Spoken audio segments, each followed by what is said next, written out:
Chapter 7, Part 2 of A Wrinkle in Time. And by the way, my children, he continued blandly, you don't need to vocalize verbally with me, you know.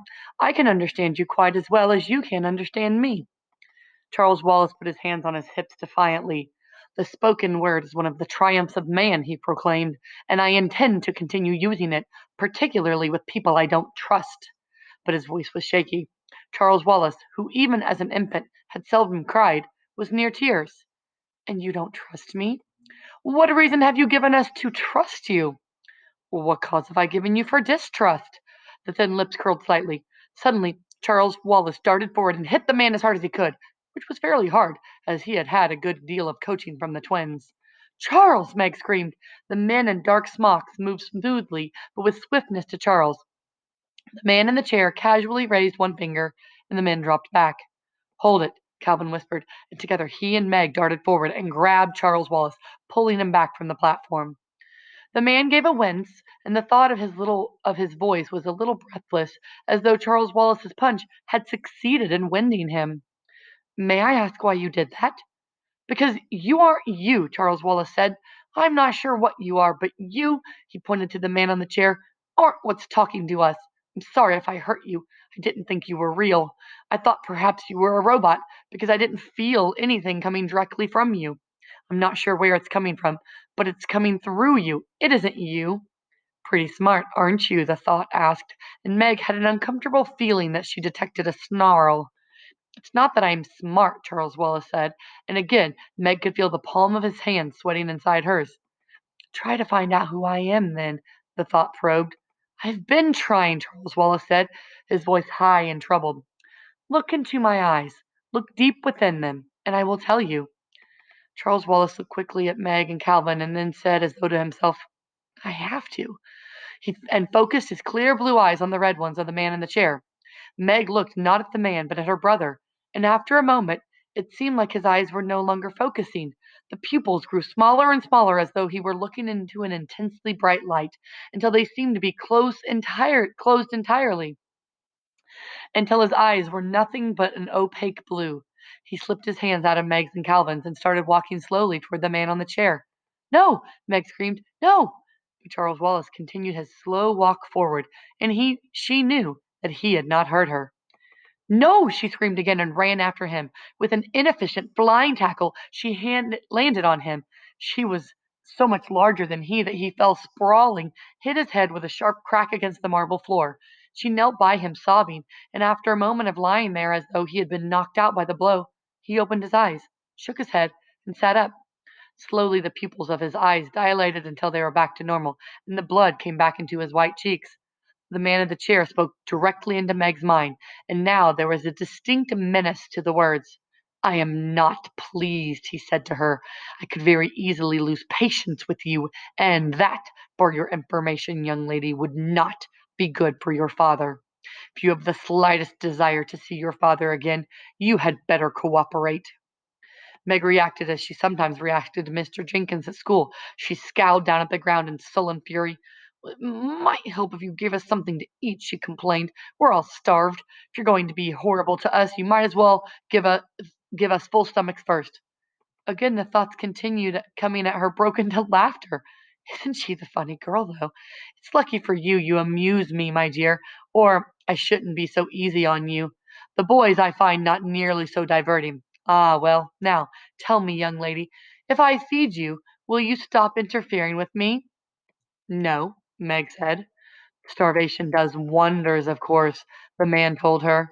I hate to use such primitive methods on you, but of course you realize that you force them on me. I wouldn't eat your old food anyhow. Meg was still all churned up and angry as though she were in Mr. Jenkins' office. I wouldn't trust it.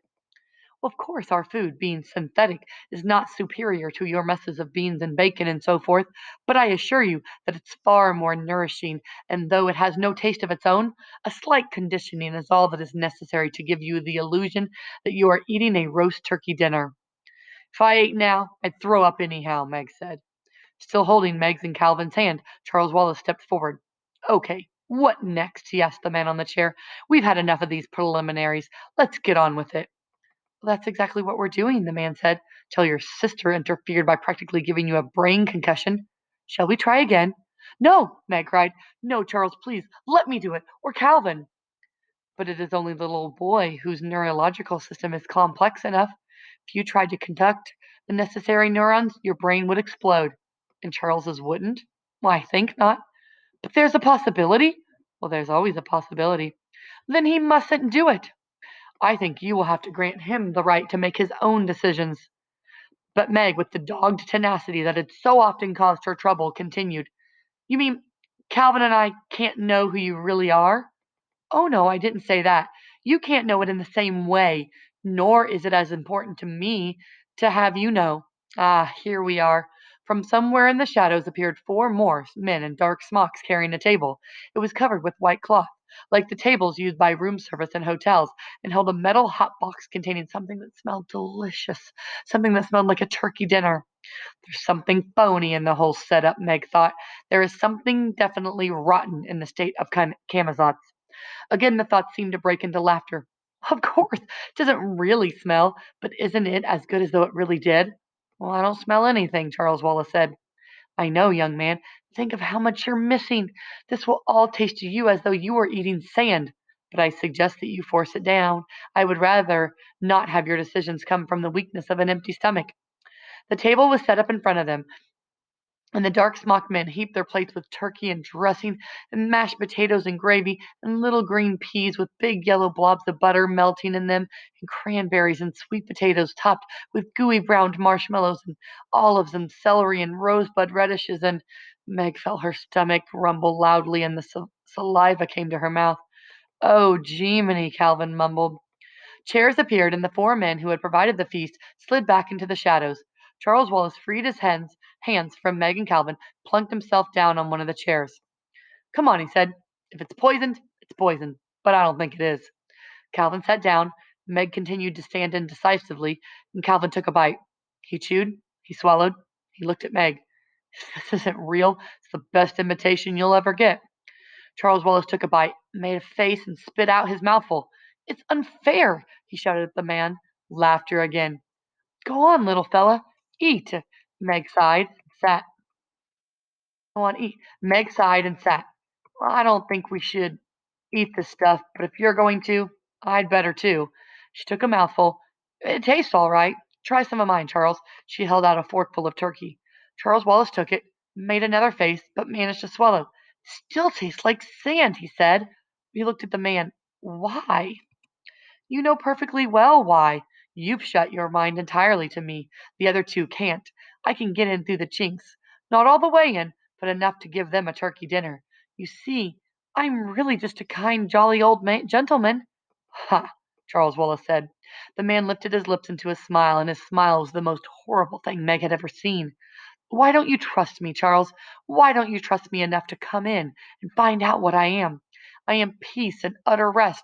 I am freedom from all responsibility. To come into me is the last difficult decision that you'll need ever make. If I come in, can I get out again? Charles Wallace asked. But of course, if you want to, but I don't think you'll want to. If I come in, not to stay, you understand, just to find out about you, will you tell us where father is? Yes, that is a promise, and I don't make promises lightly. Can I speak to Meg and Calvin alone without your listening in? No. Charles shrugged. Listen, he said to Meg and Calvin. I have to find out what he really is. You know that.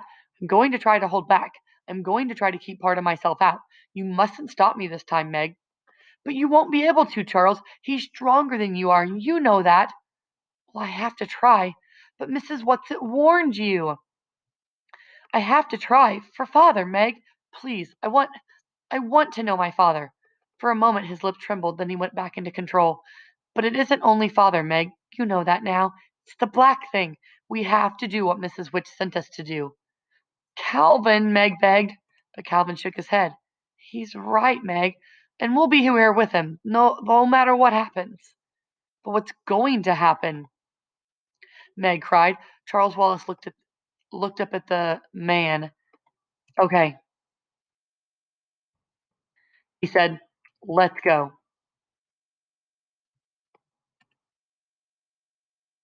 Now the red eyes in the light above him seemed to bore into Charles, and again the pupils of the little boy's eyes contracted. When the final point of black was lost in blue, he turned away from the man from the red eyes, looked at Meg, and smiled sweetly. But the smile was not Charles Wallace's smile. "Come on, Meg, eat this delicious food that has been prepared for us," he said. Meg snatched Charles Wallace's plate and threw it on the floor so that the dinner splashed about and broke into fragments. "No!" she cried, her voice rising shrilly. "No, no, no!" From the shadows came one of the dark smocked men and put another plate in front of Charles Wallace, and he began to eat eagerly. "What's wrong, Meg?" Charles Wallace asked. "Why are you being so belligerent and uncooperative?" The voice from was Charles Wallace's voice, and yet it was different too, somehow flattened out, almost as a voice might have sounded on a two-dimensional planet. Meg grabbed wildly at Calvin, shrieking, "That isn't Charles! Charles is gone!"